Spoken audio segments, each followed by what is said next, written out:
Hello, everyone, and welcome to episode number 12 of Personal Development Training Series. Have faith that your life is going to be separated to before and after personal development training.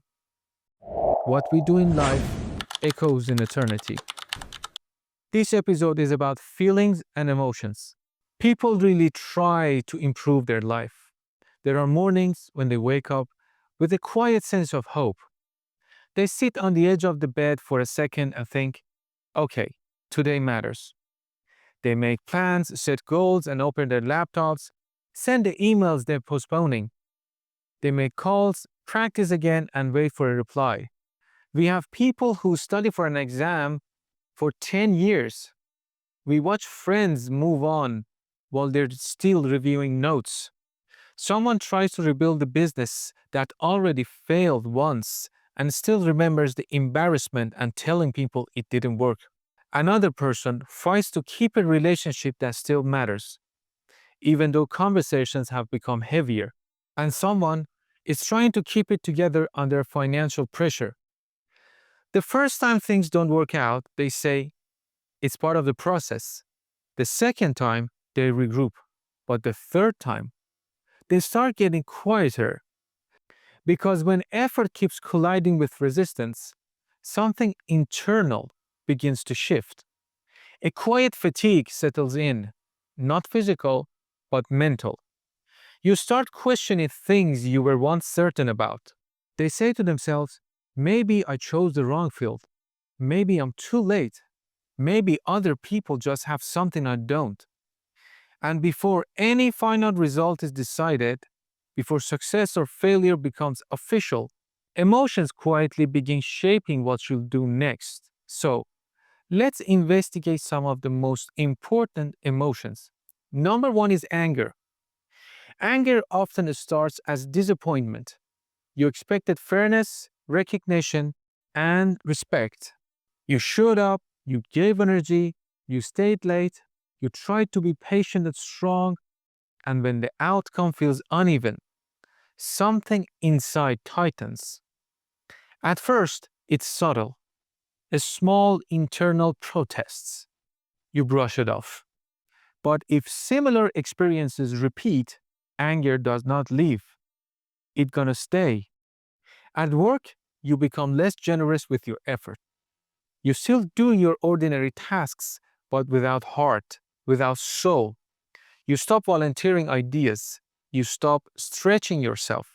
And here's the quiet consequence: your growth slows, not because you're incapable, but because anger made you protective. In relationships, on the other hand, anger often disguises itself as I don't care. You talk less, you listen less carefully, you react faster. Over time, warmth decreases. You start assuming negative intent. You interpret neutral behavior as personal. If left unchecked for long term, unresolved anger can isolate you. It can turn you into someone who expects disappointment. And when you expect it, you often find it. But anger also has information. It tells you that something matters to you. It points to violated boundaries. If understood and proceeded, it can help you speak clearly instead of withdrawing silently. The second negative emotion is fear. Fear usually follows pain. You tried, you opened up, you invested emotions, and something hurt. So fear steps in like a guard. It says, let's not go through that again. At first, it feels responsible, protective, and safe.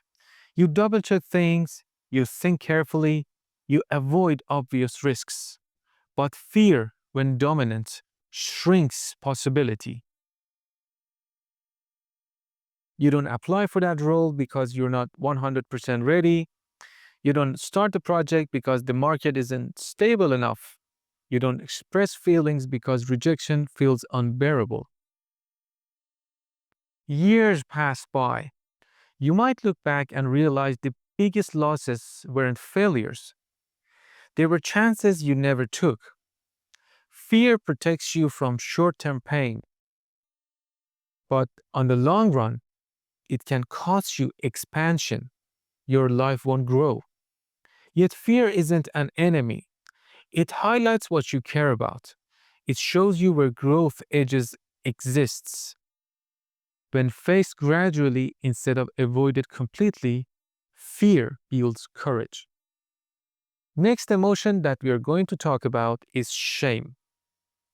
Shame doesn't say that action was wrong, it says you are wrong. And that difference changes everything. Maybe you failed publicly. Maybe someone criticized you harshly.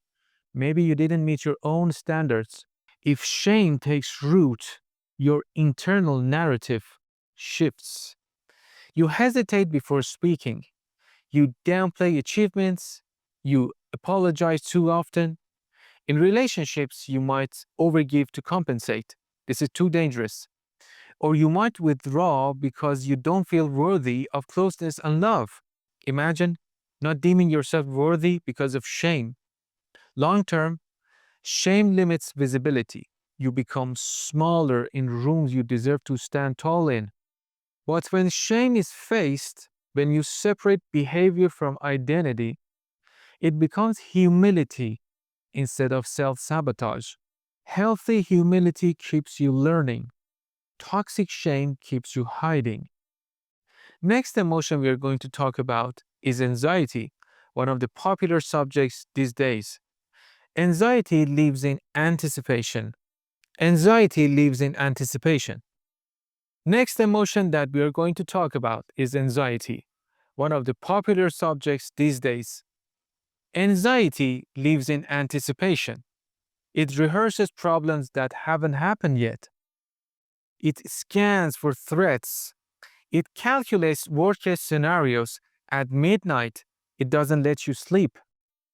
Your body feels tense, your breathing shortens, you reread messages before sending them. Short-term, anxiety can push productivity. You prepare thoroughly, you think ahead, but sustained anxiety exhausts the nervous system. Sleep becomes shallow. Enjoyment becomes conditional. You can't relax unless everything is solved. In relationships, anxiety may look like overchecking, texting too much, overanalyzing everything, and in the long term, anxiety narrows your capacity to enjoy the present moment. But when managed, that same sensitivity becomes awareness. It becomes preparation without paralysis. And the next emotion is worthlessness. Worthlessness grows quietly. You scroll through someone's highlight reel. You compare their chapter 10 to your chapter 2. At first, it's a small drop in confidence. Then it becomes a lens. You assume others are more talented, more connected, more successful, and more naturally capable. So you shrink your goals. You don't pitch the bold idea. You don't ask for the raise. You accept crumbs of affection. Over time, this shapes your inner and external world because the life you build rarely exceeds the value you believe you hold. But when worthlessness is challenged, when you gather evidence of your own progress, self respect begins forming. And self respect changes posture, tone, and standards. It changes everything about you. You got to be careful about that. Next emotion is envy. Envy is uncomfortable because it reveals desire. You see someone living a version of life you secretly want. If ignored, envy becomes bitterness you criticize. If ignored, envy becomes bitterness.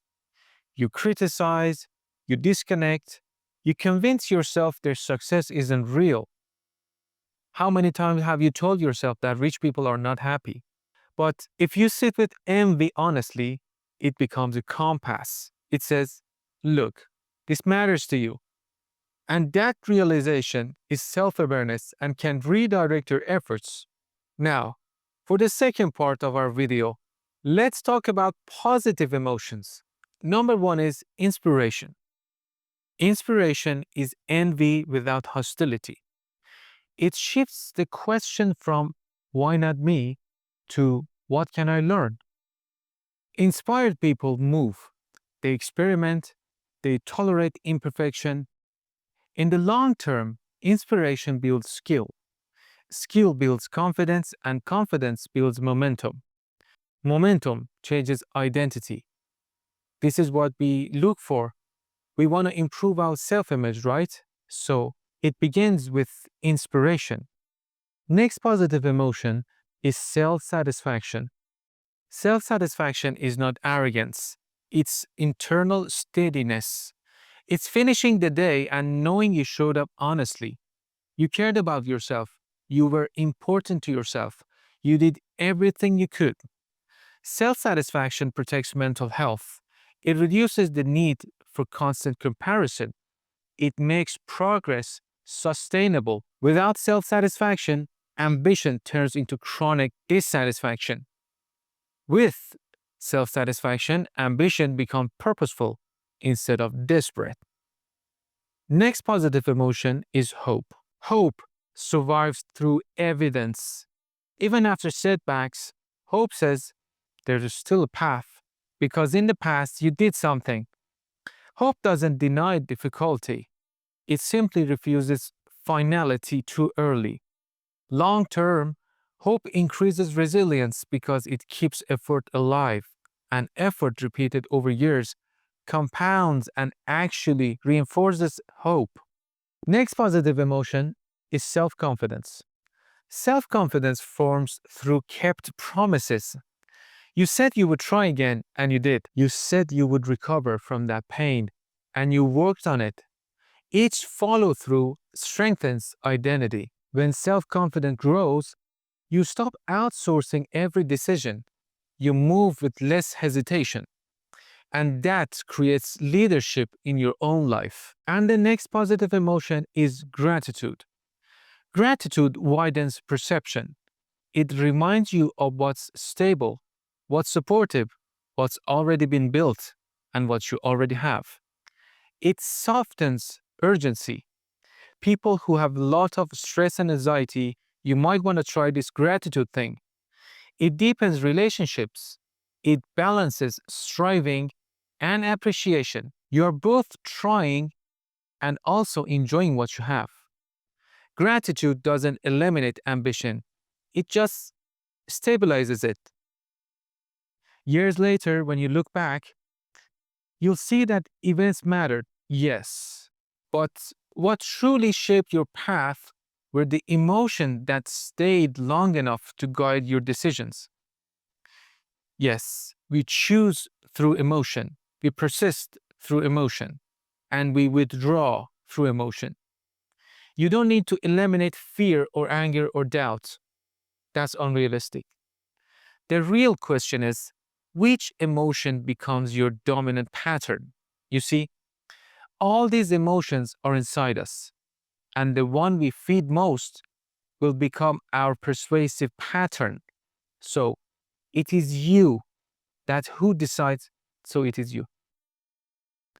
So it is you that decides which feeling prevails. What we do in life echoes in eternity.